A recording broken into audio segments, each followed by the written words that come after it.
Olá, sou Viviane Soares e estou aqui para conduzir sua aula de História hoje. O nosso tema é a respeito dos conflitos contemporâneos e nós vamos trabalhar um pouco sobre higienismo.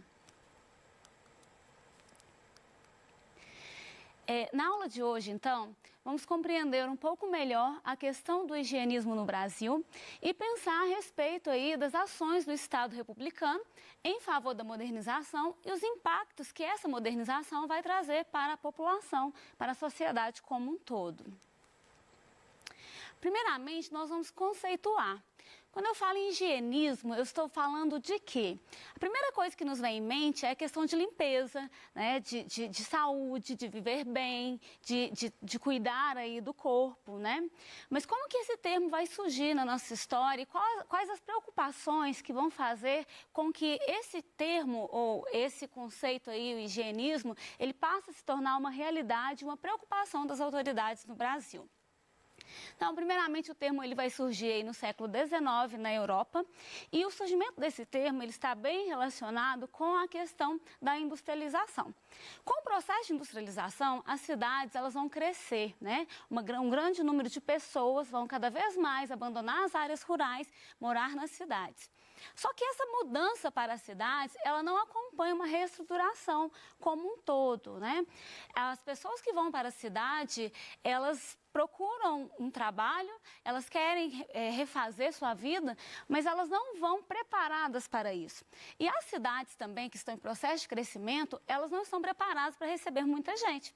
Então, qual que é o resultado disso? As casas, elas são feitas da maneira que é possível, com instrumentos que as pessoas têm em mãos, né? Elas vão acabar morando mais gente nessas casas.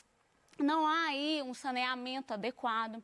Então, todas essas condições de um crescimento exagerado e descontrolado das cidades no contexto da industrialização, eles vão trazer questões que vão exigir que uma reflexão seja feita a respeito de questões de higiene, de saúde. A maior preocupação foi o crescimento do número de epidemias. Então, as autoridades preocupavam-se de como fazer para controlar, né, para conter os surtos de epidemia que acometia cada vez mais os moradores da cidade. Depois de a gente falar sobre o termo, então, higienismo, o momento em que ele surge e as questões que estão em torno dele, é preciso a gente saber sobre esse contexto no Brasil. Como é que está no Brasil, nesse período aí, em que esse termo ele se torna mais recorrente, né? Então, primeiramente, a gente vai falar que o Brasil está preocupado também com a questão da higiene, também essa realidade que a gente fala da Europa, com o crescimento da população urbana e o desenvolvimento de epidemias, vai ser uma realidade no Brasil também. Por isso, a questão de higienismo no Brasil, ela está relacionada à propagação da higiene, está relacionada aí a um discurso de mudanças de hábito, né? Também relaciona-se a um projeto de nação civilizada, né? No sentido de modernizar, de desenvolver aí a nação. E a gente vai ter uma série de reformas que vão ser propostas pelos médicos e profissionais da área de saúde para repensar essa questão aí no Brasil. Nesse contexto dessa preocupação toda, uma propaganda higienista, ela vai tomar aí essa sociedade, né? Ela vai passar a conviver com essas propagandas que vão trazer uma representação em torno das questões, dos problemas gerados pela falta de higiene, gerando aí, então, essa reflexão e necessidade de alterar hábitos. Então, é um momento que a conduta, né, a movimentação, o hábito, o dia a dia das pessoas que vivem na cidade, tudo isso vai se modificar. Então, essa propaganda aqui está falando a respeito, né, das baratas e dizendo que elas transportam sujidade. Esse tipo de manifestação, né, de representação aí, é já essa forma de instruir. Assim como as baratas, elas vão transferindo a sujidade, nós precisamos atentar, né, de que forma nós contribuímos também para essa contaminação. O que a gente pode fazer?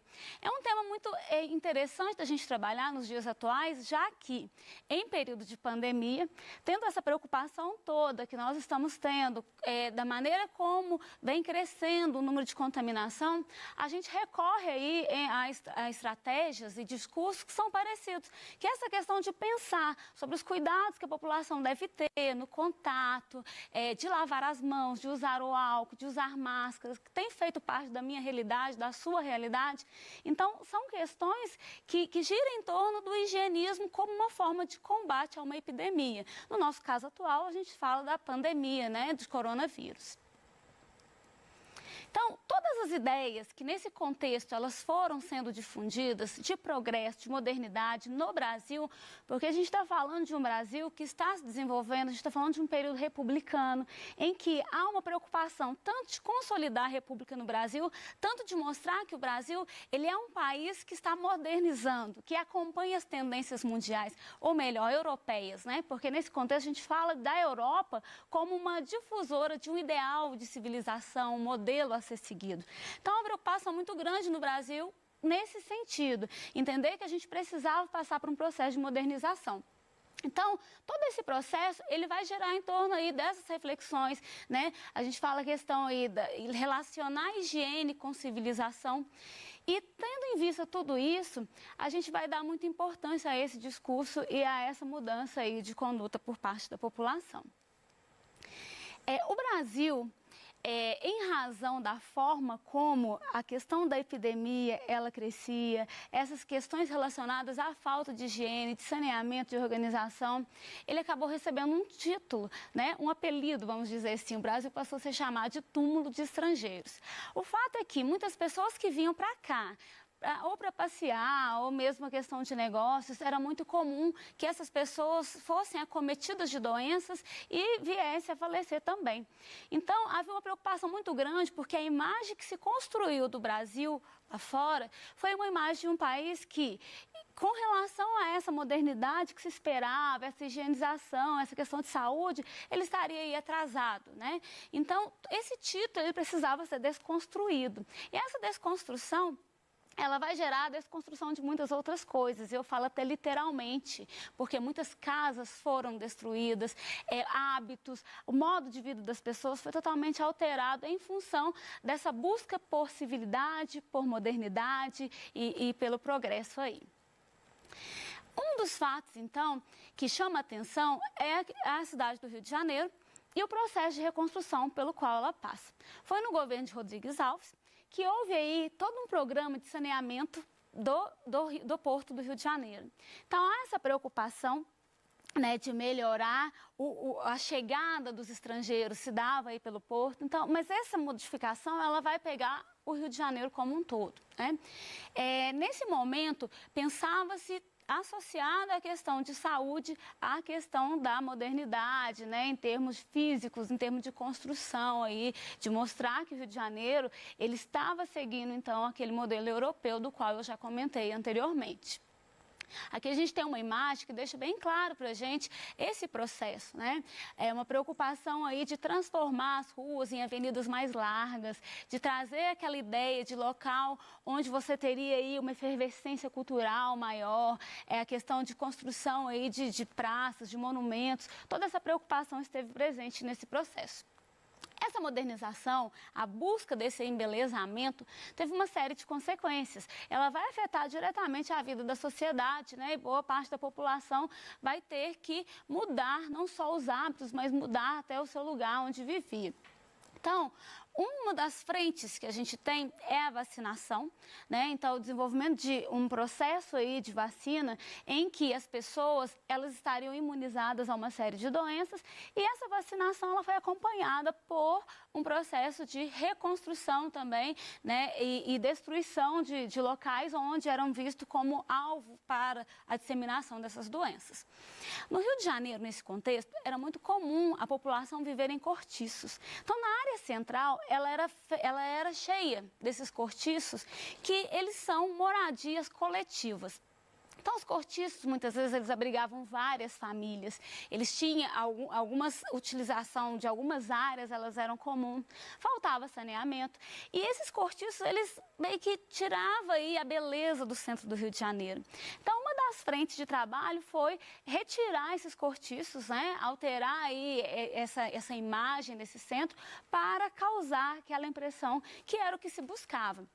Então, a gente tem associado a vacinação e esse processo aí de reconstrução do centro do Rio de Janeiro. A justificativa para a destruição, então, dos cortiços era que a gente precisava acabar com a disseminação das doenças. Então, acabar com os cortiços, acabaria também com as doenças aí. Aqui a gente tem uma imagem de um cortiço, só para ficar mais claro o que a gente está dizendo dessas moradias, né? Então, eram habitações em que você tinha aí, muitas vezes, como eu comentei, várias famílias moravam, dividiam o mesmo quarto, às vezes dividia aí com papelão, com madeira, era o que eles tinham, né? Então, essa situação dos cortiços, ela foi muito criticada. E a destruição é um meio que foi visto como forma aí de erradicar a epidemia. Bom, a ação do governo com relação à destruição dos cortiços, ela afetava diretamente alguma parte da população, que era a população aí de ex-escravizados, a população de mestiços, a população pobre de maneira geral, que é aquela que, por não ter condições, se abrigava nesses cortiços. Então, quando esses cortiços passaram a ser destruídos, essa população ela precisa sair daquela área central. É nesse momento que eles vão para as margens da cidade, né, e que a gente tem a construção do que a gente conhece hoje como as nossas favelas. Então, esses morros, eles passam a abrigar essas pessoas que foram retiradas do seu local onde viviam e lá elas vão construir com aquilo que elas tinham. Então, material aí, reciclando material, papelão, madeira, fazendo as suas casas da maneira que se podia. Sem condições também de higiene, né, dentro das possibilidades que eles tinham de viver. Mas toda essa destruição do local onde elas viviam, toda essa situação que elas foram colocadas, foi uma forma para que o embelezamento do Rio de Janeiro ele fosse possível. Então, esse nosso título, que a gente sempre fala, Rio de Janeiro, cidade maravilhosa, a gente fala muito sobre isso, né? Esse título, ele vai ser, né, dado ao Rio de Janeiro nesse contexto aí, inicial da República, em que há toda essa preocupação de realmente tornar o Rio uma cidade maravilhosa. Essa questão aí do saneamento, ela gerou muita revolta entre a população. Por quê? Logo que se falou em vacinação, algumas coisas precisavam ser preocupadas, né? Tinha algumas questões para aquela sociedade. Não houve um esclarecimento, como a gente vê hoje, campanha da vacinação, instrução, né, de como vacinar e todo o acompanhamento que é feito hoje, naquele período não era assim. Então divulgava aí, ó, vai começar a vacinação, só que as pessoas elas não entendiam. Dentro daquele processo de reconstrução, casas aí sendo demolidas, veio na população aquela ideia de que poderia ser a vacina uma forma de matar as pessoas. Havia aquela preocupação mesmo, talvez o governo está querendo diminuir o número da população pobre, por que eu vou vacinar? Ainda assim tem os princípios da época, né? Você precisava mostrar o braço às mulheres para que aquilo, dentro naquela sociedade ali, naquele contexto, seria algo o quê, né?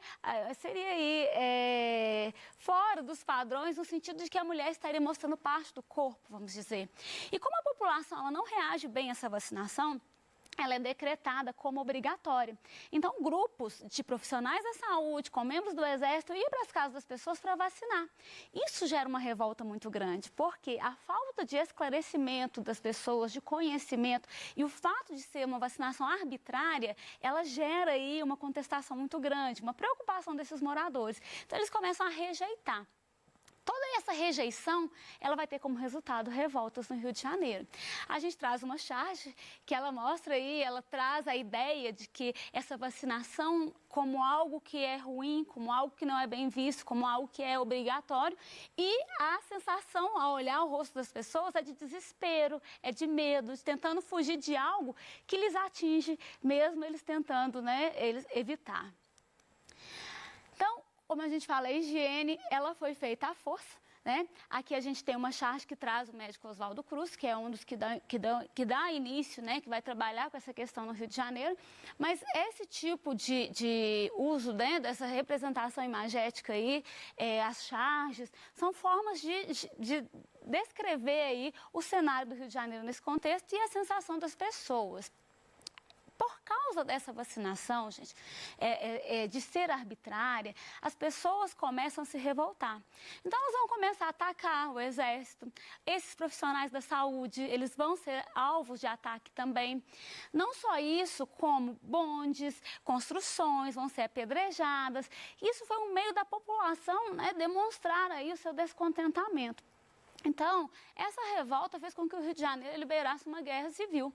E é uma preocupação muito grande por parte do governo que, para evitar essa guerra civil, ele vai, né, declarar estado de sítio e também ele vai determinar que a vacinação ela deixa de ser obrigatória. Então, as pessoas só vacinariam se elas quisessem. Foi um meio de evitar mais tumultos nessa história aí. Então, concluindo, a gente falou aqui um pouco a respeito desse processo de higienização, né, o higienismo no Brasil. A gente compreende que as políticas públicas adotadas dentro da perspectiva de higienismo no Brasil foram arbitrárias e excludentes. Os grupos menos favorecidos, eles foram arrancados das áreas por onde o progresso deveria passar. A gente não pode negar que houve avanço com relação à saúde nesse contexto, porque ao mesmo tempo que a gente tem esse problema social, a gente sabe que pesquisas eram feitas buscando aí erradicar as epidemias, mas para a gente concluir, a arbitrariedade na adoção de políticas públicas de higienismo tornou o processo cada vez mais excludente e elitista. Vamos testar o conhecimento a respeito do que foi falado hoje aqui? Uma questão para a gente. Oswaldo Cruz, médico sanitarista e especialista em micro-organismos, foi um dos principais defensores e articuladores da campanha pela vacinação obrigatória no governo de Rodrigues Alves. Quais ideias científicas guiavam o pensamento do Cruz? Letra A, positivismo, cujo criador foi Auguste Comte. B, higienismo, cujo principal difundidor foi Louis Pasteur. C, sociologismo, defendido por Émile Durkheim. D, fascismo, criado por Benito Mussolini. Ou letra E, pragmatismo, desenvolvido nos Estados Unidos por William James. Revelando então aqui a nossa questão, o higienismo, que foi inclusive o tema de toda a nossa aula de hoje. Outra questão para a gente aqui. Uma das medidas aplicadas à cidade do Rio de Janeiro a partir de 1903, que auxiliou as práticas de higienismo e que culminaram na revolta da vacina, em 1904 foi: letra A, a criação do aterro do Flamengo. B, a construção da ponte Rio-Niterói. C, a deportação de imigrantes. D, a reforma urbana de Pereira Passos. E letra E, a criação de campos de concentração para doentes de varíola. Vamos revelar? A reforma urbana, que foi um dos principais assuntos que nós comentamos também na aula de hoje. Fiquem ligados que na próxima aula nós vamos trabalhar aí um pouco mais a respeito de revoltas sociais que acontecem no Brasil nesse contexto inicial de república. Até lá!